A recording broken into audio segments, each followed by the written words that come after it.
Afternoon, everybody, and welcome to another program offered through the Center for Jewish Studies at Arizona State University. I'm Professor Joel Gerboff.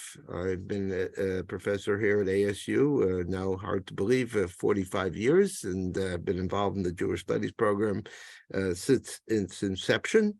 And it's truly my pleasure to have the opportunity to observe and participate in this case, moderate another program offered to the Jewish Studies Center. Today is the second of a three-part series focused on Jewish aging. And our speaker is again Rabbi Richard Adress. Some of you may have been with us last week, and I hope some of you are joining us for the first time this week. Rabbi Adress is the founder and director of Jewish Sacred Aging, a forum for Jewish community, which can be found on the web at the Jewish Age. No, did I have it right? Jewish Sacred Aging. JewishSacredAging.com. Rabbi Adress is ordained from the Hebrew Union College Jewish Institute of Religion as a Reform rabbi, though his ministry in this sense extends beyond the Reformed community in this program here. He has served as congregations in California and New Jersey, and he has also been on the staff of the Union of Reformed Judaism, and as a regional rabbi, and as the founder of the Department of Jewish Family Concerns. He's the author of a number of texts, including Seekers of Meaning, Judaism, Baby Boom, and the Pursuit of Healthy Aging in 2011.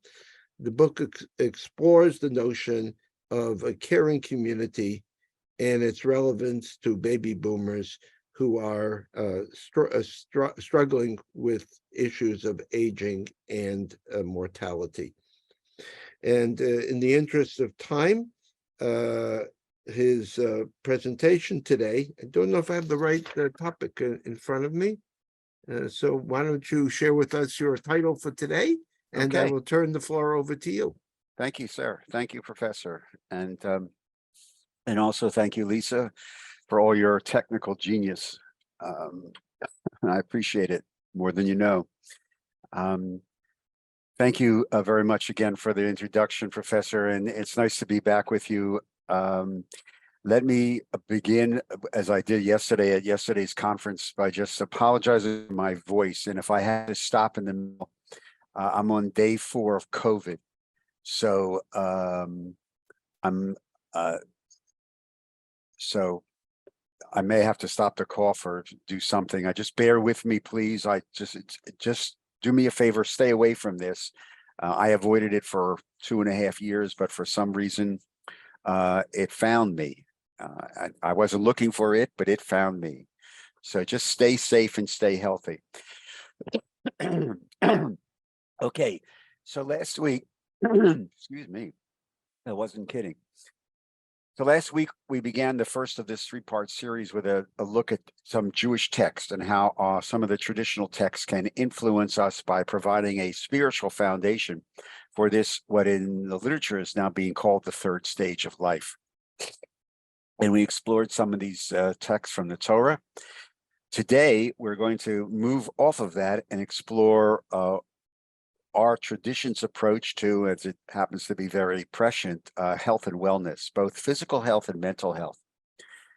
Because what I'm going to hope to show you is the richness of our tradition and how, in many ways, it understands the importance of being healthy, staying healthy, our relationship of health to our the concept of the sacred, and the fact of Judaism as a holistic model, not only physical health, but when we moved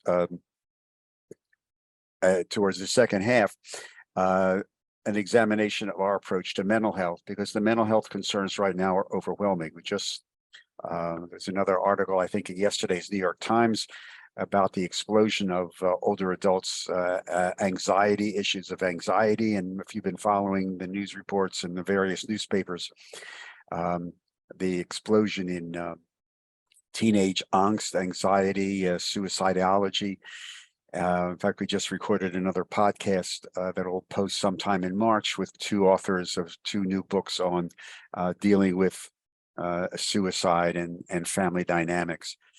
Professor Gerboff is correct. I founded and direct the Jewish Sacred Aging Program. The website that I refer you to if you'd like to follow us or even write for the website is jewishsacredaging.com. I put my contact information in the chat, rabbi address at jewishsacredaging.com. And we also host a weekly podcast called Seekers of Meaning. The podcast that we post a new one every Friday. And the one we just posted on last Friday is a very, very interesting one. It actually ties in with some of the material that we're doing this week. And that is with a Rabbi Jason Weiner, who's the chief of spiritual care at Cedars-Sinai in Los Angeles, a brilliant young traditional rabbi who's just written another book called Care and Covenant. It's a book on Jewish bioethics and some of the practical implications of what's happening now, including some of the material we talked about at yesterday's conference. So, and that's available again on the website. So if you'd like to, that's what I'm involved with, and we'd appreciate any comments or involvement. And again, if you like to write something for the website, we have people writing for it from all over the world. We just posted something else from somebody in England. So today we're going to look at this issue of health and wellness. And next week, here's the big tease for the big close. Next week's class is going to focus on one of the more interesting phenomenon that is just happening within the American Jewish community, and that is this explosion of ritual, new creative rituals for life stages that we, as we get older, have never experienced before. And that will include everything from prayer to sign when you sign an advance directive, all the way to the redefinition of adultery in light of Alzheimer's and dementia. But that's next week. That's the tease. Let's go back to this week and in a Jewish approach to health and wellness. Now, since this is a webinar and I don't have the ability to see who's on here, so I'm going to ask you a question and put your answer in the chat. And we'll see if we can get some of these answers. Health is extremely important, health and wellness, especially in light of the pandemic. But the AARP generation, especially the baby boom generation, understands the importance of staying healthy for a whole variety of reasons. So let me ask you a question. We'll start off with an real easy question. Why is health so important? Why do you want to stay healthy? Why? What do you think?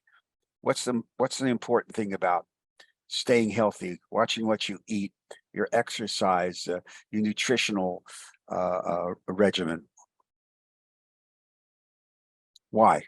Why is it so important to you? For what reason? And just if you want to volunteer, put something in the chat. I just put my little chat thingy on. I think I did it right. I see it says chat. And if you can all hear me, or do something, because I don't see anybody. Unless nobody's listening. Unless nobody's there. No, it's my fault. I had the chat shut down. Hold on one second. Oh, okay. The technology gods, which are a very fickle group. And the tech gods don't like me anyway. Okay, everyone should be able to answer in the chat. Looks like a couple people did it, and they were just telling me. Someone did it in the Q&A as well. Okay, so could you? Okay, Scott, I'm not seeing anything in my chat. So, yep, there's nothing in the chat, but it says under. I'm with Francis. Chat is enabled. Francis, hi Francis. Want to have a long and healthy life, be able to do things. That is absolutely correct. Joseph needs good health to accomplish things. Right. You want to stay healthy. I want to be able to travel and enjoy my kids and grandchildren. Actually, Gigi, I don't want to be unable to, right. Burden, the B word. That's, the B word. Independent. Arnold, I sound a little better today because I think I'm, in just about at hump day here. Care for your good health to care for yourself and travel. Exactly right. Health presents comfort. Steve Friedman. Feldman. Okay. Steve. Okay, this is cool. All of these answers are absolutely perfect. Now, why put on your Jewish hat? Now put on you just graduated from a seminary, you've been steeped in Jewish tradition. Now, why in Judaism is it important for you to stay healthy? Why? Put on your kippah here.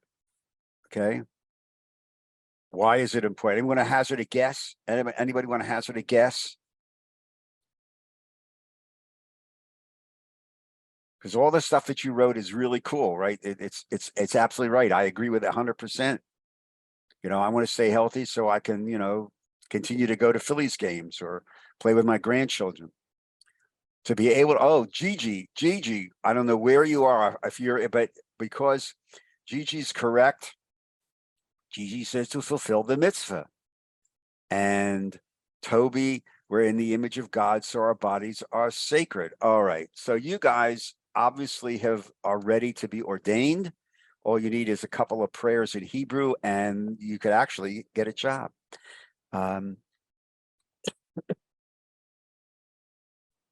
Your answers are correct. The reason that Judaism is responsible, Gigi, I'm not kidding, by the way. Wherever you are, Gigi. The answer traditionally is that we are commanded to be healthy so that we can, as the prayer book says, stand in life before God. And we pray for this every single day. And I think we alluded to this last week at the very end. Here's a prayer. See if we remember. Blessed is God, the eternal, sovereign, who formed the human being with wisdom, making for us all the vessels and openings of the body. It's revealed and known before the throne of your glory. If one of these to be opened or one of these be closed, it would be impossible to exist and to stand before you in life. Blessed is God, healer of all flesh, working wonders. And if you recall from our little conversation last week, that's the bathroom prayer that we say in the morning for obvious reasons. But the understanding is that the bottom line of this is to be able to stand in life before God. Because we created B'Tselem Elohim, as some of you said, we are to remain as healthy as possible to take care of our bodies because it is a representation of the divine. And so we pray for this and we give thanks for this. So health is really in many ways a reflection not only of how we view our relationship to ourself, but our relationship to that which is beyond ourselves. Now, if there are any mental health professionals on this webinar today, and it's a problem that I can't see you, this should strike a chord, because after all, in many ways, how we treat our bodies is a reflection of our own internalized vision of how we see ourselves. And this is, I think, a tremendous insight from the Jewish tradition. This is really unbelievable stuff. This is not modern stuff. This is quite ancient stuff. And so this idea of standing in life is very, very, very, very powerful.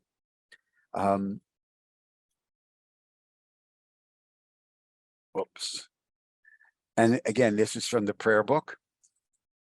Now, there's a wonderful midrash that I also want to teach you, to share with you, that also explain this from another particular perspective.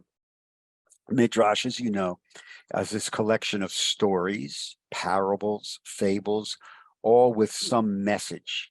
And there's all kinds of collections of midrash from the ancient period thousands of years ago to modern midrash, which is being written as we speak by rabbis and even lay people, and published on a lot of times in the internet. So this is from the great midrash for the book of Leviticus, Leviticus Rabbah. Rabbah is the Aramaic, the Talmudic Aramaic for great. And it goes like this. Because it's a lovely story, we'll begin it as all good stories have to begin with, once upon a time.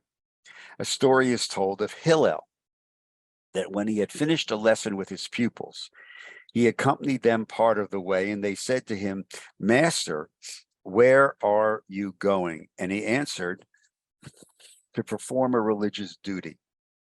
They asked, "Which religious duty?" And he answered, "To bathe in the bathhouse." And they questioned, "Is this a religious obligation?"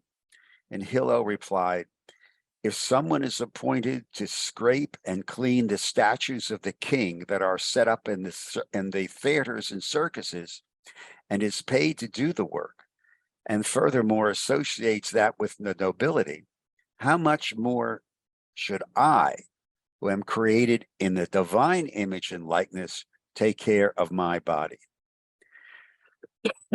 Now, Hillel was a rabbi in the Greco-Roman period, and the influence of the Greek and Roman culture in Jerusalem and the Middle East. There were circuses and statues all over the place. As some of you have traveled, have seen this. The point of the story is quite obvious in our conversation, that if people are appointed to scrape and clean these images, these sculptures of nobility or gods who are nothing, how much more so than I, who am actually been created in the image of the sacred, how much more so do I have to take care of my own body? And that's a lovely little story to really illustrate this sacred relationship between us, our bodies, and this whole concept of what it means to stay healthy.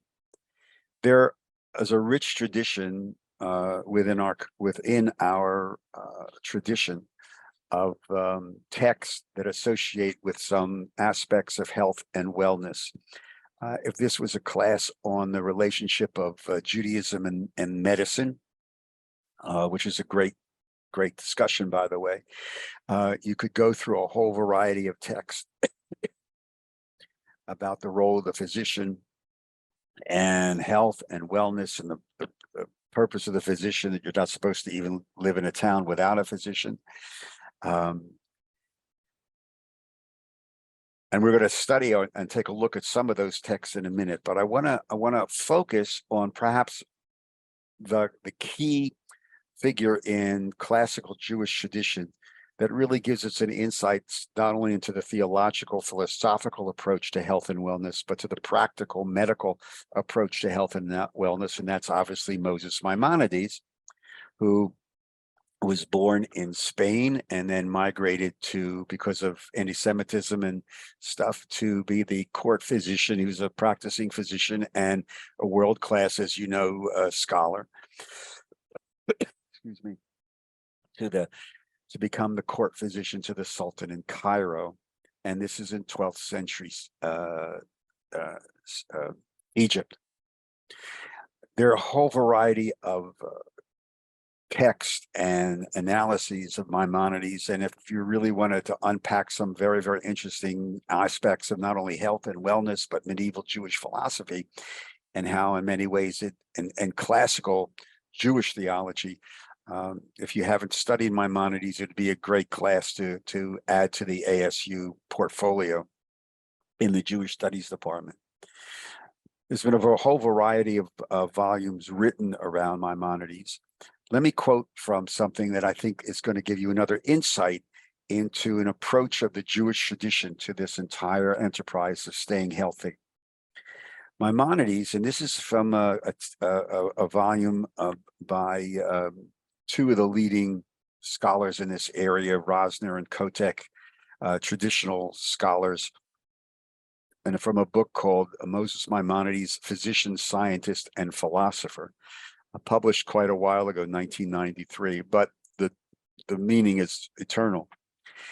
They quote the fact of in the Guide for the Perplexed, one of Maimonides' great two major seminal works, describes the general objective of Torah law as the well-being of the body and the well-being of the soul. You probably have not heard that preached by your rabbi a lot, that the essence of Torah is the well-being of the body and the well-being of the soul. And this gives you a little insight into something somebody asked last week about the holistic approach to medicine, which is a Jewish approach. Bodily well-being is established, according to Maimonides, by removing violence from our midst. Notice, by the way, parenthetically, this is 12th century. We haven't figured this out yet. In 2023, we as a society still haven't figured this out. Bodily well-being is established by removing violence from our midst, eliminating the pattern of everyone doing as he or she pleases, because this could have been written yesterday, and by teaching good morals that produce good social context. The well-being of the soul is only attained after the well-being of the body has been secured. Maimonides argues that one who suffers from hunger, thirst, heat, or cold is incapable of grasping an idea, even if communicated by others, and even less likely to reach conclusions autonomously. In other words, if you expect a kid to learn, you can't send a kid to school who's hungry.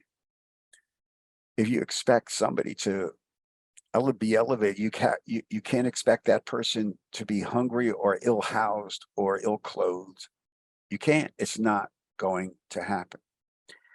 However, Maimonides continues, if a person is in possession of the first perfection, the body, the well-being of the body, that individual is able to acquire the second perfection, that is well-being of the soul. This is the intent of Torah commandments in their entirety, to affect perfection of the body and the soul. In other words, writes Maimonides, the Torah is vitally concerned with the human psychological state, the state of the human psyche. All these commandments of the Torah become, in a sense, metaclinical directives for meaningful living for the good of humankind. Now, that is a pretty freaking great paragraph. And again, we still haven't figured it out. Even in our sophisticated modern society, we still have not figured out what Maimonides is writing in the 12th century about the well-being of the body and the well-being of the soul. And you can't expect perfection of the soul until the basic needs of a human being are taken care of. Interesting. Interesting. So this, I'm out for 1 sec, excuse me.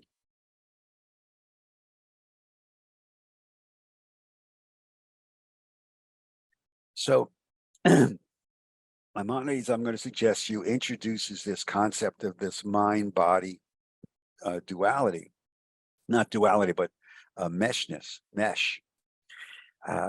I'm going to suggest to you that in truth, Judaism is a holistic medical model, that we understood that there's an intricate intersection between the mind, the body, and the soul. This is not necessarily in many ways Western medicine, but it is, and Maimonides is trained and influenced by Greek medicine and a guy by the name of Galen, Galen. He is, for those of you who are philosophers, he was an Aristotelian philosopher. His theology is remote in the sense that God is remote and abstract, but we're not getting into that. But his practice as a physician understood, and you'll see this in an amazing text in a minute. Maimonides addresses the connection between the mind and the body in a whole variety of his writings. Perhaps the clearest expression of this holistic approach to the psychological and physical health is found in a letter to the Sultan, the son of Saladin the Great, whose reign began in 1198. So in other words, Maimonides got a question. They got a problem with my son, writes the letters, just, it's a consult. So according to the translation, the letter, part of this letter reads like this: and let the physician remember that, this is 12th century, ladies and gentlemen, 12th century. And let the physician remember that every ill person's heart is constricted and every healthy person's heart is broadened. Therefore, let the physician relieve the patient of his psychological problems, which bring him to despondence. This will strengthen the patient's general health and is the first step in the treatment of any ill person. We're going to come back to that because that's brilliant. Certainly, when the patient's illness is primarily of a psychological nature, for example, hypochondriasis or melancholia, depression, attention to the patient's psychological state is even more necessary. So he's giving counsel to the Sultan about his teenage son. Again, this dialogue is probably being played out right now in families all over the place.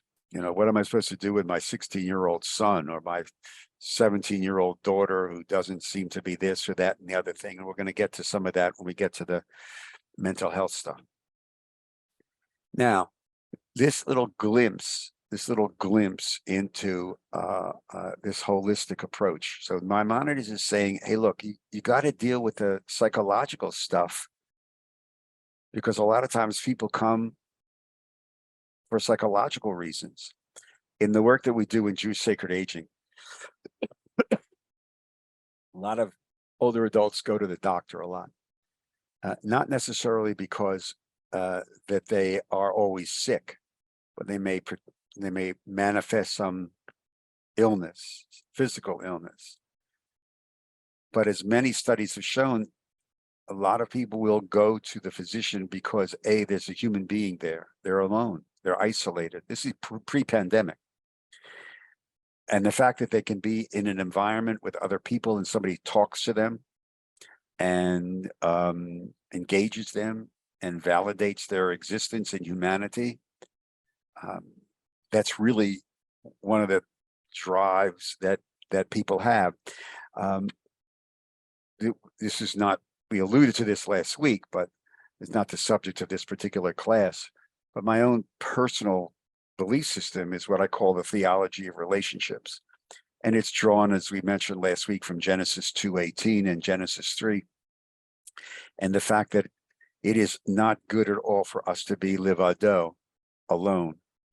And we are social creatures. We are meant to be in society. We are not meant to be alone and isolated. The last 2.5, 3 years have really exacerbated this on a whole variety of different levels.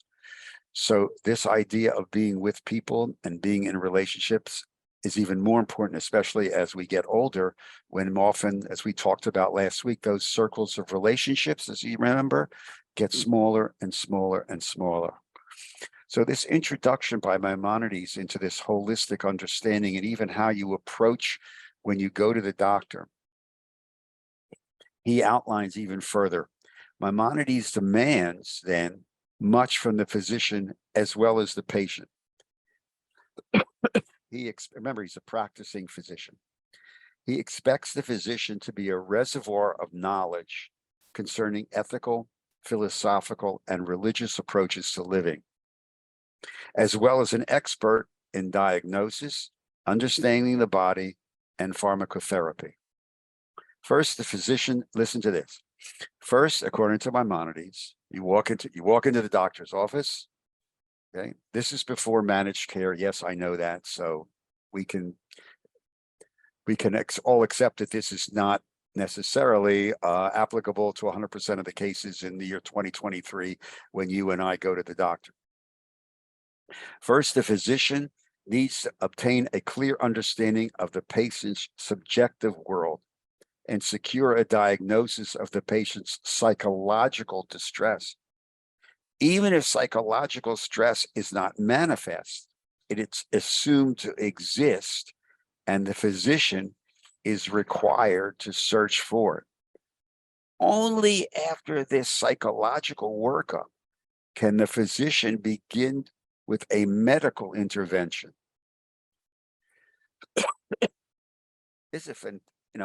Look, again, I know this is not managed care, but it is 12th century and it's pretty hip, because here he's saying, look, that reason why, why are you here? Well, I have this free floating pain. I have this sharp pain here in my side, doctor. I don't understand what's going on. And that's why I figured I better come in and see you before I deal with the pain. We're going to have a conversation about, tell me about what's going on in your life. Tell me, how are things at home? How are things with the kids? How are things with your job? Have you been sleeping? And this could take 20, 25 minutes. Talk to me. And only after I ascertain the psychological framework of why you're sitting in front of me and the universe that surrounds that, we can say, okay, now let's talk about that pain that you're experiencing in your side. There's this connection quite clearly in all of his writings between the psychological state and the physical state. Maimonides of the patient demands a willing to undertake an introspective process and adhere strictly to the regimen that the physician would formulate. This is now also an issue today. Once the patient and the physician embark upon a carefully directed program, which includes examination of thoughts and feelings and philosophy of life. How many times have you engaged with your physician on a conversation about your philosophy of life, as well as the necessary medical interventions? A partial or total cure is likely. Maimonides expects that the patient's, quote, spirits would be raised and depressive and self-defeating thoughts would decrease in frequency and vanish, unquote. This is a pretty, it's a pretty amazing approach especially when you consider this is 12th century of the Common Era. And I think it's a tremendous insight into how we as a Jewish tradition see this approach to health and wellness, that it is all interconnected,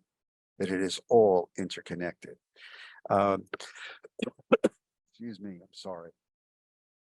When I ran the Department of Jewish Family Concerns for those years at the URJ before they got rid of all the departments, one of our projects that we did was aimed at young adults and teens around body image, eating disorders. The materials we created were basically some of the first for the Jewish community.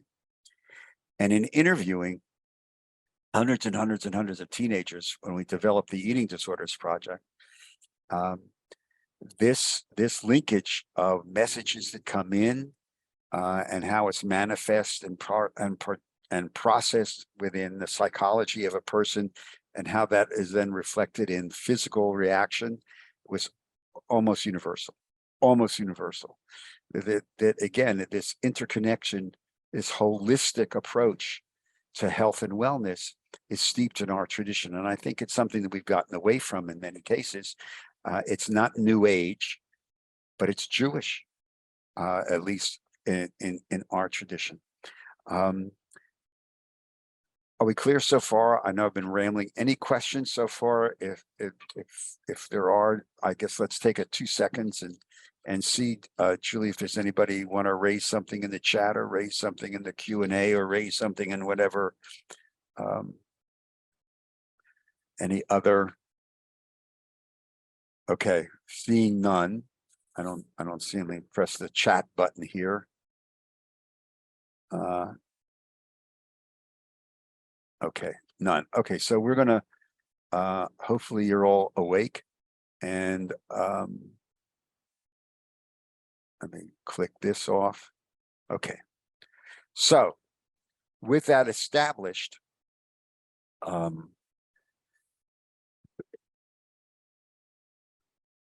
we understand some of the biblical approach, the prayer book approach.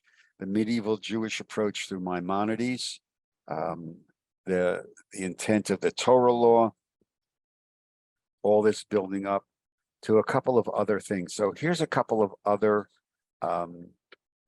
just brief text to give you an understanding.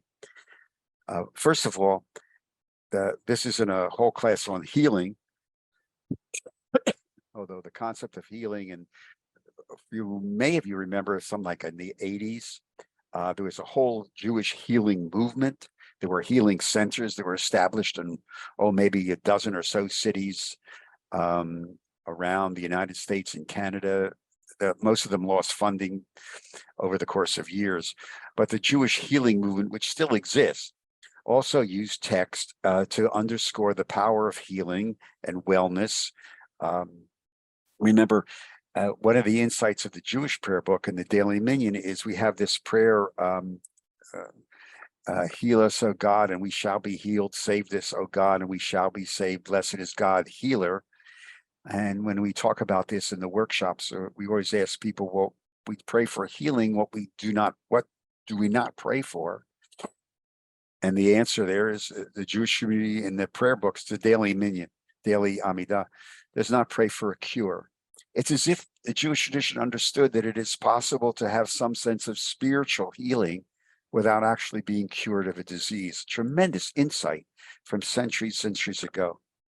Rabbi Nachman of Bratslav, a very, very famous medieval rabbi mystic, tremendous amount of work written about him, actually had a series of 10 psalms that he said would bring about health and healing. And there's a passage in a book by a former professor of mine, Carol Ox, who was one of my DMin professors. In one of her books on Jewish spirituality, Carol posited the idea that if you took, I think it's Psalm 119, which is a very long psalm, and each paragraph begins with a different Hebrew letter. And if you took your Hebrew name, my name is Ruvain, and you corresponded the paragraphs that begin with the name, the Hebrew letters of my name, you could create your own personal psalm of healing. And if this was a class on prayer, we would then now lock on to a whole conversation about the efficacy of prayer as healing modalities and long distance prayer and intercessory prayer and the power of prayer in healing and health. Because every synagogue, for those of you who are members of a synagogue, probably know that on Friday and on Shabbat and other festivals, the Mishaberach prayer, is a prayer for healing. And if we have time, and I hope we will, we may even let me see if I have that. And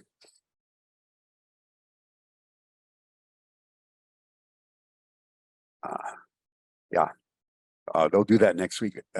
In the ritual prayers, there are various different types of Mishaberach prayers for mental illness and various types of healing and chronic illness. We'll tell some of that next week. So this is part of this explosion in ritual. So these things mesh together. And then pre-pandemic in Masechet Yoma, the Talmudic book called Yoma, which is the Talmudic Aramaic for Hayom, that day. And this is a discussion in the Talmud about Yom Kippur, Hayom, Yoma, the day. In Yoma 77b, in that page, there's a passage which says, this is centuries ago, those who eat food with unwashed hands endanger their health because they are full of dangerous germs. In other words, before you eat, wash your hands. And I'm sure many of the people in the beginning of the pandemic who were saying, wash your hands, were not cognizant of the fact that they may have been quoting a traditional Talmudic passage. Interestingly enough, though, the context of that passage has to do with serving food for people who were able to eat food on Yom Kippur. And the reason for the washing was not because of germs, but because before germ theory, but there was a belief that there were shadim, demons that would create disease and give it to you. And therefore, if you wash, the demons would be washed away. This is all part of this whole conversation about various approaches to health and wellness in Judaism. And just going to give you a little glimpse before we return to two very, very interesting paragraphs, again, from classic Maimonidean text. This is from Mishnah Torah. Again, one of the two major works of Maimonides in the 12th century. So listen to this. Again, now keep in mind this holistic approach. One who regulates one's life in accordance with the laws of medicine, with the sole motive, Susan, I'll get you in a minute. With the sole motive of maintaining a sound and vigorous physique and begetting children to do his work and labor for his benefits, is not following the right course. This is why I asked you that question in the beginning. A person should aim to maintain physical health and vigor in order that his soul may be upright and in a condition to know God. That's why you stay healthy. Whoever throughout his life follows this course will be continually serving God, even while engaged in business and even during cohabitation, because his purpose in all he does will be to satisfy his needs so as to have a sound body with which to serve God. You can read into that what you wish. Even while he sleeps and seeks repose to calm his mind and rest his body, so as not to fall sick and be incapacitated from God, his sleep is service to the Almighty. In other words, yeah, you're getting a good night's sleep. Because if you don't get a good night's sleep, you can't stay healthy. And if you can't stay healthy, you can't serve God. It's as simple as that. So now here's opposed to calm his mind and rest his body so as not to fall sick and be incapacitated from God. His sleep is service to the Almighty. In other words, yeah, you're getting a good night's sleep. Because if you don't get a good night's sleep, you can't stay healthy. And if you can't stay healthy, you can't serve God. It's as simple as that. So now here's this. You have two questions in the chat, one from Ellie and one from Susan. I just wanted to bring that to you. Okay, cool. Ellie and Susan, could you give me 45 seconds? Because I want to finish this section and we'll jump to that. Okay? So don't go away. We'll be right back after this message. And I need a drink of water. Lastly, on this part, before we get to the questions and before we move into the mental health stuff, before we run out of time, this is a great paragraph. Now, I want you to listen to this. This is from an essay that he wrote called On the Preservation of Youth. Now, listen, this again is 12th century. The first time I read this years ago and studying this, I knocked my socks off. I said, a holy expletive deleted. One does not consider exercise, though it is the main principle in keeping one's health and in the repulsion of most illnesses. And there's no such thing as excessive body movements in exercise. Exercise removes harm caused by most bad habits, which most people have. And no movement is as beneficial, according to the physicians, as bodily movement and exercise. Exercise refers to both strong and weak movements, providing it is movement that is vigorous and affects breathing, increasing it. Violent exercise causes fatigue, and not everyone can stand fatigue or needs it. It is good for the preservation of health to shorten then the exercise. In other words, get off your butt, get off the couch. Your body was made to move. Exercise according to your ability and the context. Not everybody can do everything all at the same time. If you're 82 years old, you may not be able to run or wish to run a marathon. You may not have. Two friends of mine who ran marathons in their youth. They have no knees left anymore. Now they're walking instead of running. Aerobics. Get the body moving, get your heart rate pumping. That is one of the keys to successfully staying healthy. This is 12th century. And I present it to you as this little glimpse into a Jewish approach to health and wellness from the prayer book, from our tradition, from the medieval tradition, from this holistic approach. This is really, to me, absolutely fascinating. And this is part of who we are as Jews. This is part of who this is in our neshama, our collective psyche. Okay. So let's go to the chat and let's see. Ellie, given that today's medical approach is unlikely to change, what resources are or need to be available to meet older person's need? That's a great question, Ellie, and there's a tremendous amount of work being done. AARP on their website, aarp.org.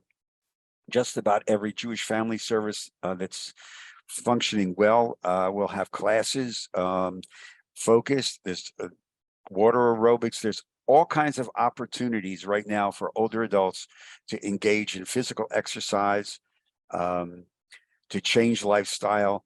You know, even the idea of just getting up and walking a mile or just approaching and just getting out and walking, like Maimonides says, has been shown to be effective and efficacious in promoting health. It's just getting off the butt and getting away from, you know, the screen or the TV and moving. There are many resources available as far as a physician's, right? Geriatric, yes, yes, Susan, you're right. Rachel Naomi Remen in her books. There's an institute near us, near me, where I live in southern New Jersey, out of Rowan and Medical, that does geriatric evaluations. I found this with my mom, and I would suggest this if you have the ability, if you have, I'm sure in Phoenix, if most of you are in Phoenix, Susan, you're in Northern California, Stanford, the Longevity Center. There are opportunities in geriatricians and geriatric centers to do full-scale evaluations, and I think it's absolutely essential. If you don't have a good, competent internist who has a specialty or a proclivity to deal with gerontological issues as your body changes, which is a whole other class, that's really important. The evaluation, because your body changes and what you can do and can't do and what your body can stand is really, really, really important.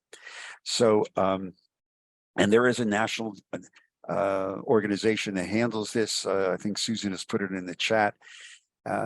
Sometimes you can get people to come, but the idea of having, look, if you got to have an annual physical, an annual evaluation, soup to nuts, everything from blood, everything. Because it's really important to track these changes. Really, really important. Elders staying in their homes, the village is a new concept, and we want to connect in their neighborhood. Right, Susan, except for the villages in Florida, which is fantasy land. The village movement all over the country started at Beacon Hill in Boston. Did a podcast with somebody many, many years ago about this. But these are self-contained areas. It's very, very important and growing in popularity. Exercise book. There's tons of these books out, and again, you can go read your Maimonides. The adult daycare centers, the International Center for Longevity, and like the OLLI classes and variety. And I'm sure there are opportunities all over the place right now. There's so many opportunities for older adults to expand, to become active, to broaden their horizon, to get out of the house. It's amazing. It's really amazing. And by the way, more and more older adults are taking advantage of it. If you go to major university centers, so many of the people who are populating these classes are our generation. As Joseph, is there a prayer for hoping for non-stressful relationships with people? If there is, I don't know of any, but if you would like to write one, I'll start using it about 30 seconds after you send it to me. That's your assignment, Joe. Write a prayer for, actually, in all honesty, if you can get a hold of some of the works by this guy, he's done a couple of podcasts for me. He's just going to be interviewed again in April with me, or March.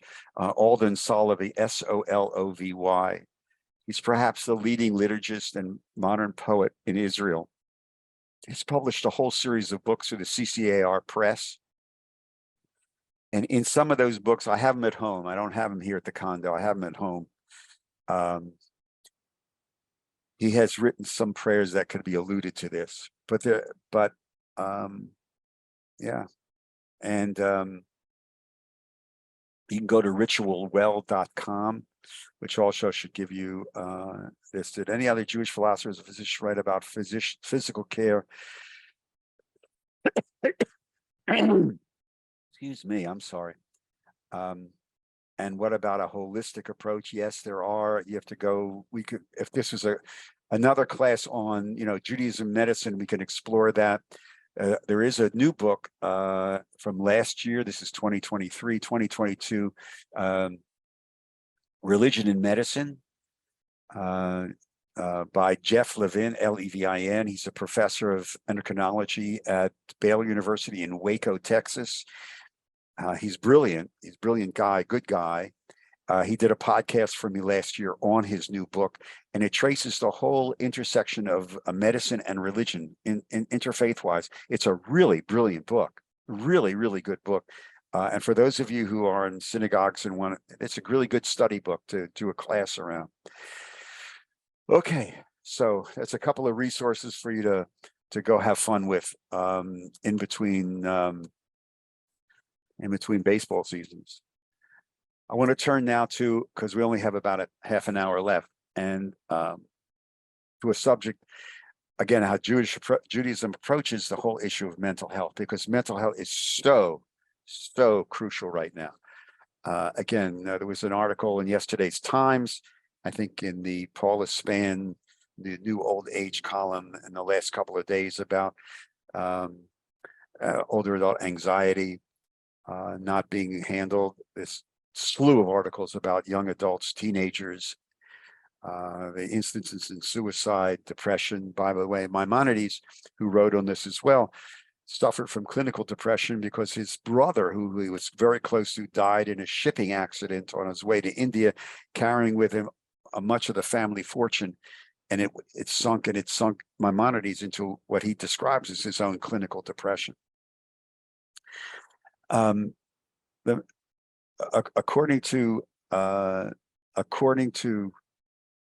NAMI, which is a national organization dealing with mental health, about 1 in 5 people sitting in services this Shabbat, 1 in 4 or 1 in 5, will have some contact with some in context of mental health issues.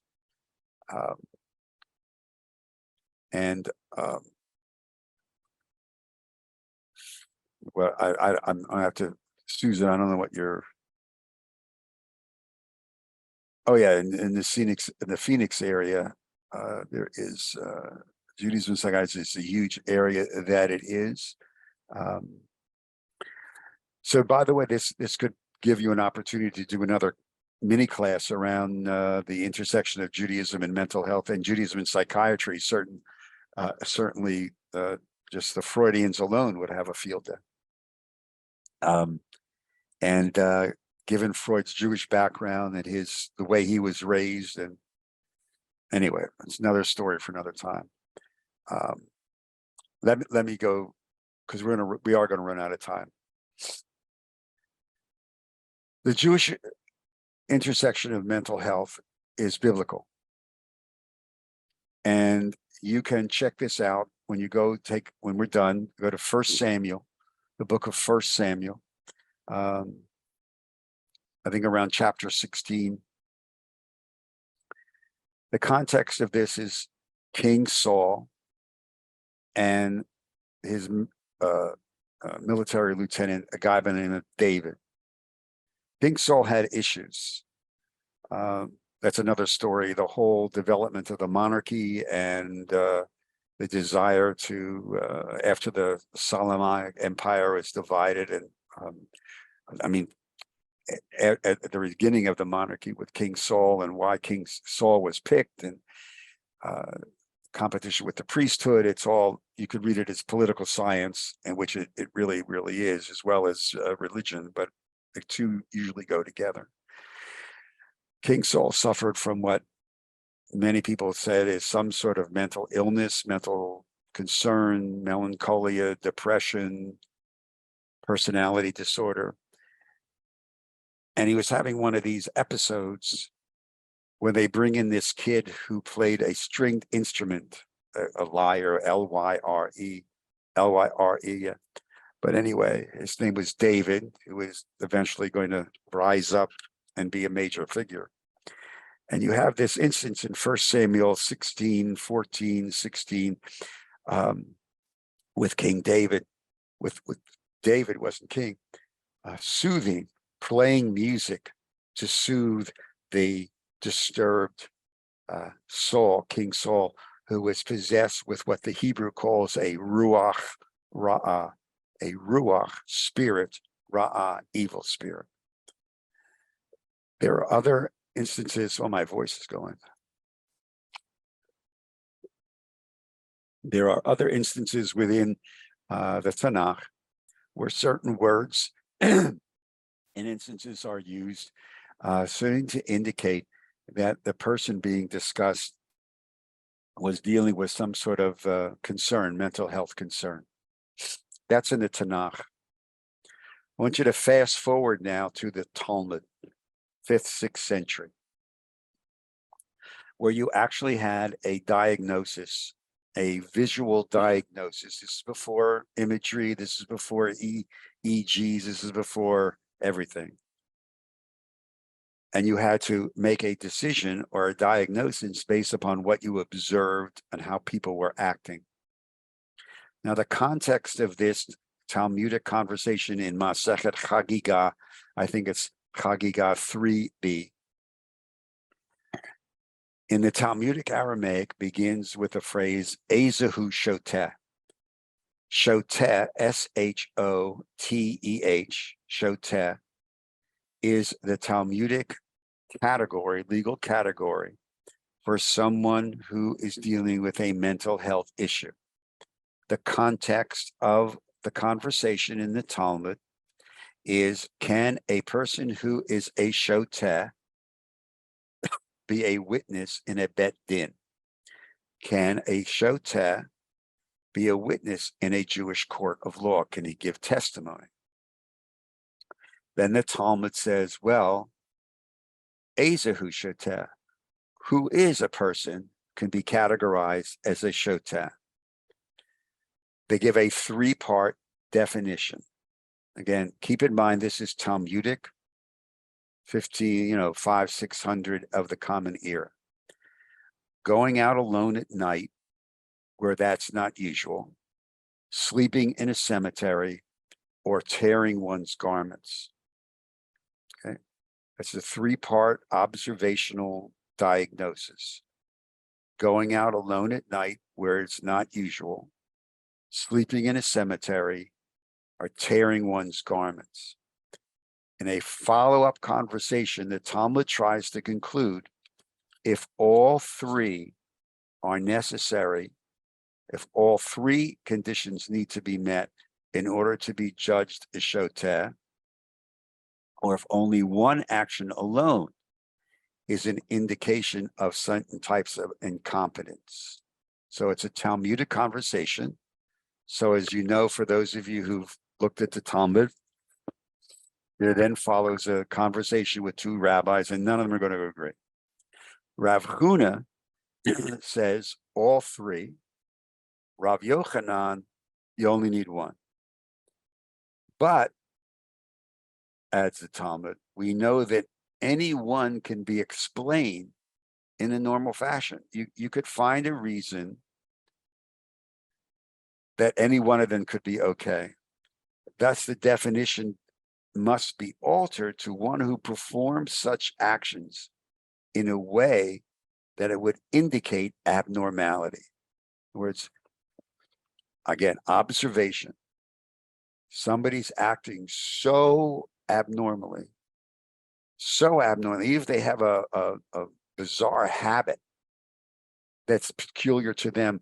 But if everything else is out of whack, if this is totally off the wall, then they could be a Shoteh. Talmud. Why do we then need all three? If all may have a plausible explanation, then the three need not define no Shoteh. Rab Huna says, if there is only one act that we attempt to rationalize it and say the person is okay, just like a lot of people today, when they see a friend or a family member starting to act out, they'll try to rationalize it because perhaps inside is the fear this is something much, much greater. But if all three actions were performed by the same person, then we do not try to find any explanations, and the person is deemed to be incompetent. Chagiga continues, another explanation of the Shoteh, not only a person who performs all of these three actions, but also a person who destroys all that is given to him. And that's a gloss from the other Talmud, the Jerusalem Talmud. Remember, we have two Talmuds just to make life more difficult for rabbinic students. We have the Babylonian Talmud and the Yerushalmi, the Jerusalem Talmud. And Maimonides, in his writing, now centuries later, extends the definition to include someone who has lost his rational thought and is always confused in one particular area, even though he or she is rational in other areas. So you can see here, Judaism is attempting by observation, to broaden, trying to figure out, to broaden. Again, it's based upon, I think, this idea of just people just absolutely acting abnormally in ways that are unusual to them.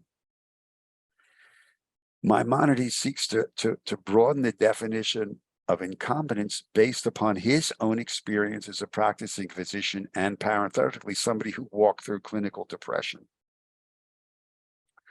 Because he knows there are many psychological conditions and that biological stress can influence the way the mind works. We know that today.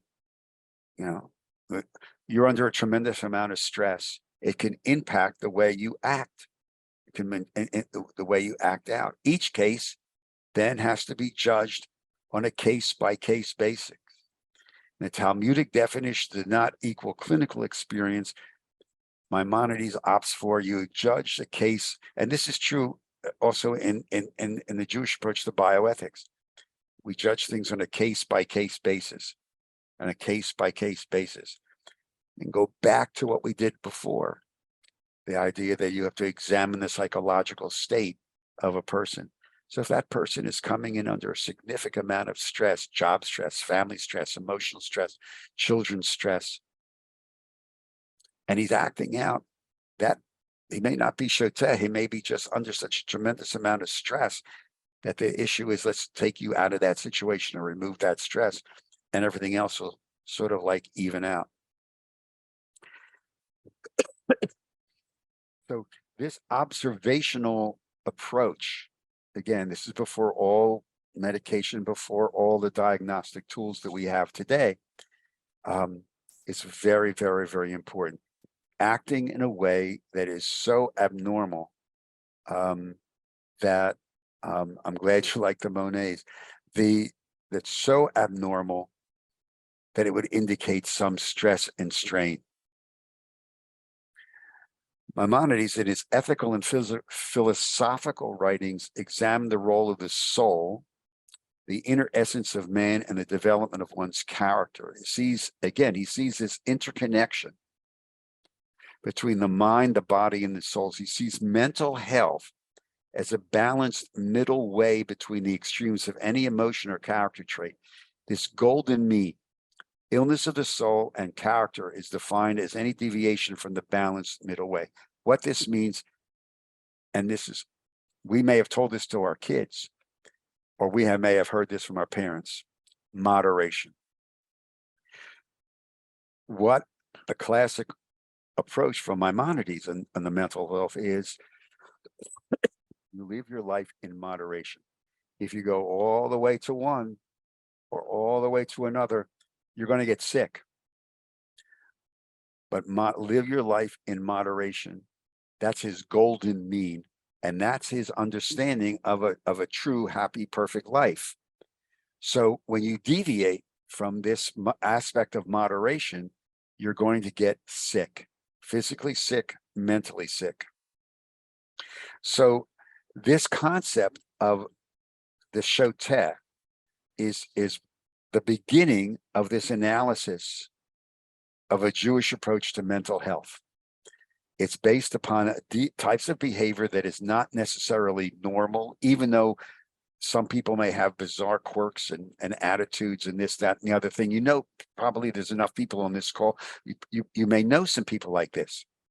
They have peculiar habits, but if they start to do things totally out of the ordinary, like one of those statements from the Chagiga, if they start to give away certain things, if they start to just change behavior, attitudes, one of the telltale signs of people, especially they start giving away their possessions. For kids, their grades drop. They become more isolated. That's, they're telling you something's going on. And a lot of times as parents, as friends, we do what the Talmud says. We try to rationalize it. Well, they're having a bad day, or they have a bad class, or they don't like the teacher, or they're into a bad group. We don't know. Again, there's this linkage between what a lot of times what the tradition is saying in their particular context and what we do in our particular context. This is all interrelated. This is why it's a mistake to say, well, just because this happened, these people wrote this centuries ago, it has no relevance to our modern day life. A lot of times it has more relevance than we want to think. So this concept of the Shoteh is against that we get played out within the context of a variety of different passages in the tradition. For those of you who are interested in any of this, in like bioethics and stuff, there's actually a three-part encyclopedia. I have it at home. It's in that shelf that, if I was home, would be behind my left shoulder. A three-part encyclopedia of Judaism and medical ethics. It's published by the Feldheim Publishing. And the mental health section is really thick and actually tracks all this through a variety of different passages. But I want to conclude with just bringing you up to just a couple of Talmudic phrases that I think are indicative of how powerful, in many ways, our tradition can be.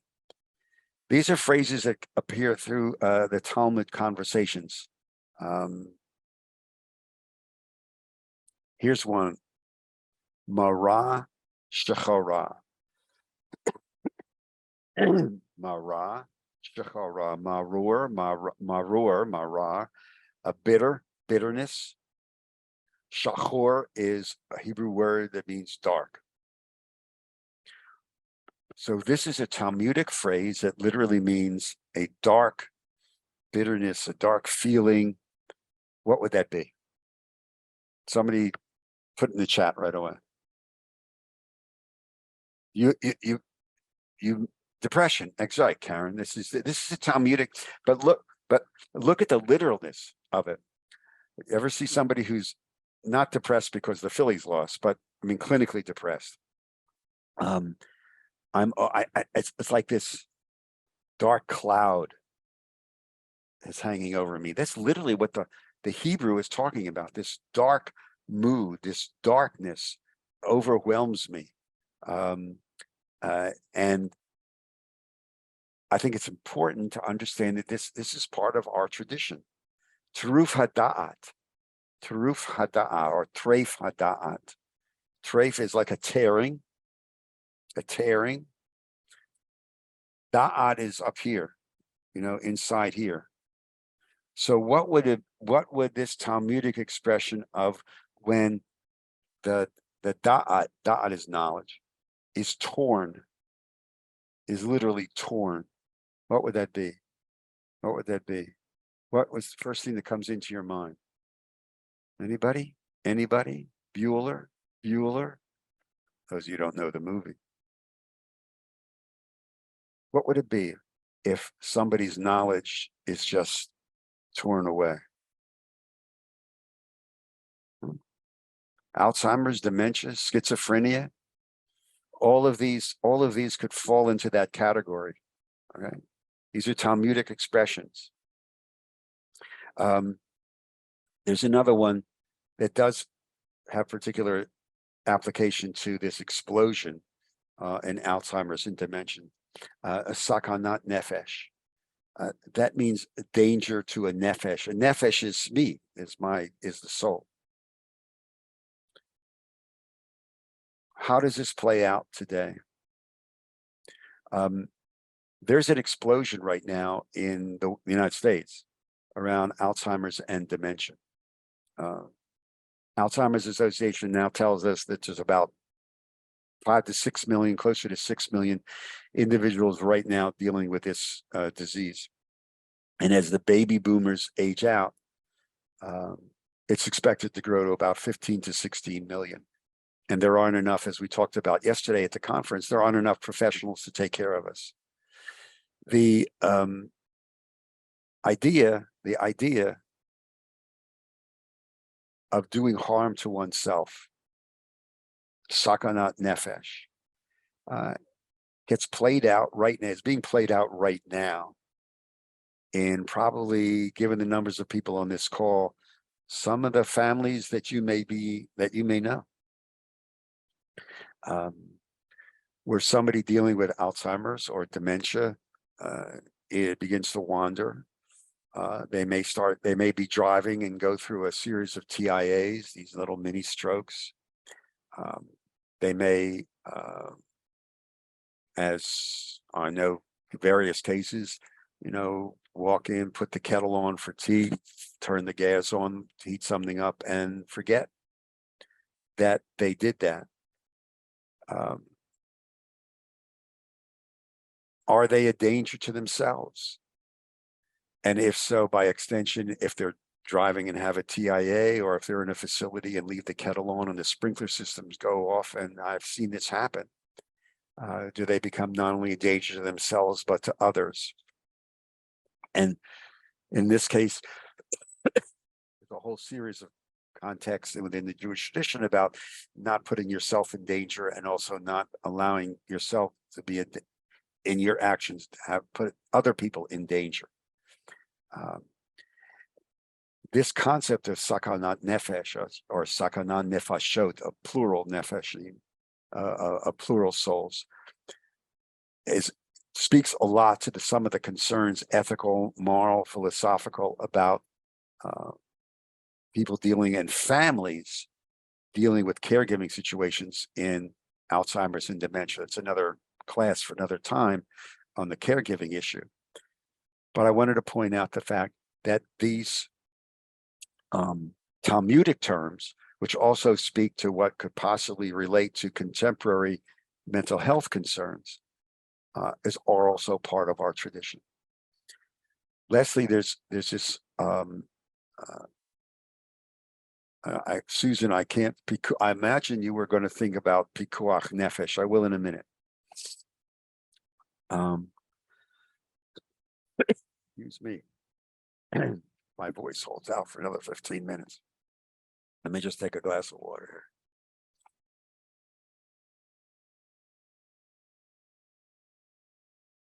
We'll see next week where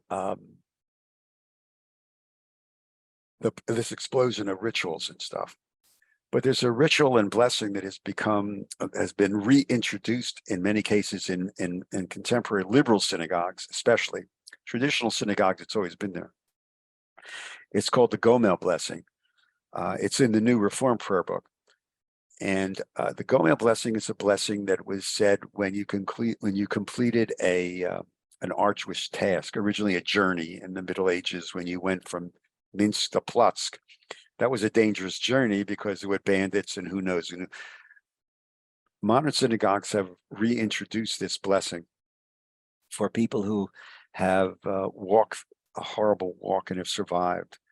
First time I encountered this many years ago in a high holiday services when we gave an aliyah to somebody who had been in a terrible automobile accident a year before, was given up for dead, would never walk again. Survived and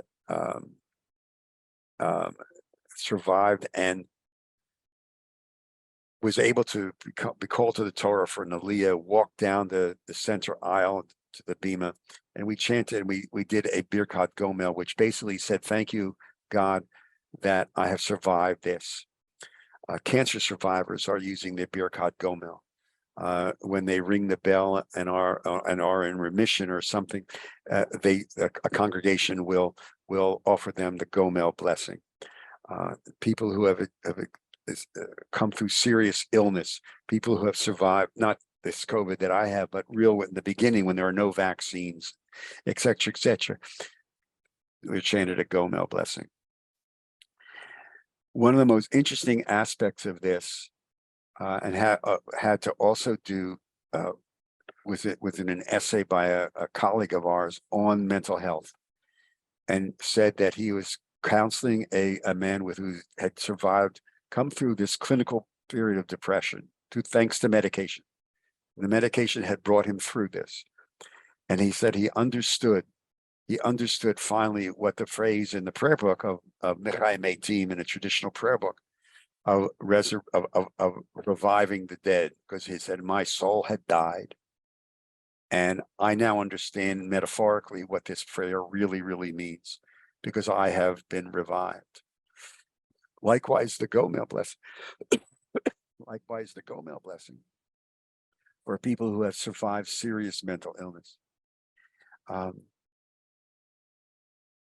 power of prayer is something we'll talk a little bit about next week. And I think mentioned the prayer for mental health, mental illness, the blessing, the Mishabera.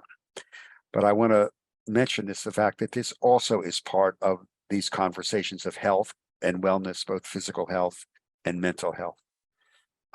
Susan asked me to remind myself, because it's on my notes, about another Hebrew concept in the Talmud called Pikuach Nefesh. This is actually a long conversation. Pikuach Nefesh, the Talmudic phrase is Pikuach Nefesh Techea to Shabbat, which means in order to save a life, you may abrogate even the laws of Shabbat. This has been expanded in the areas of physical and mental health.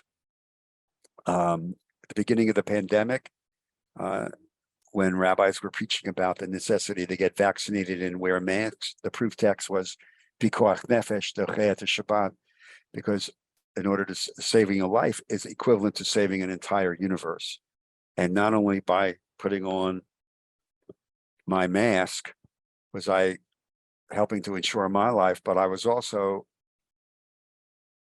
potentially saving other people's lives, preventing them to potentially getting sick and dying. In the Alzheimer's and dementia thing around Sakanat Nefesh, it's also the idea that I have an obligation.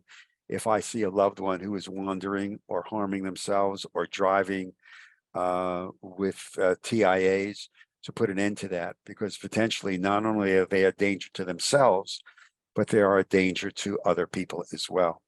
Pikuach Nefesh is used in the bioethics. If this was a bioethics class, we would be spending a little bit of time on the application of Pikuach Nefesh in the whole context of bioethics and what that means in saving a life and raising the metaphysical, well, whatever question about is the preservation of human life an absolute within the context of Jewish tradition? And the answer to that is no, it is not. And even there are legal categories of where it is permissible to allow the flame of life to flicker out in dignity and in sanctity, not a necessary subject for today's class.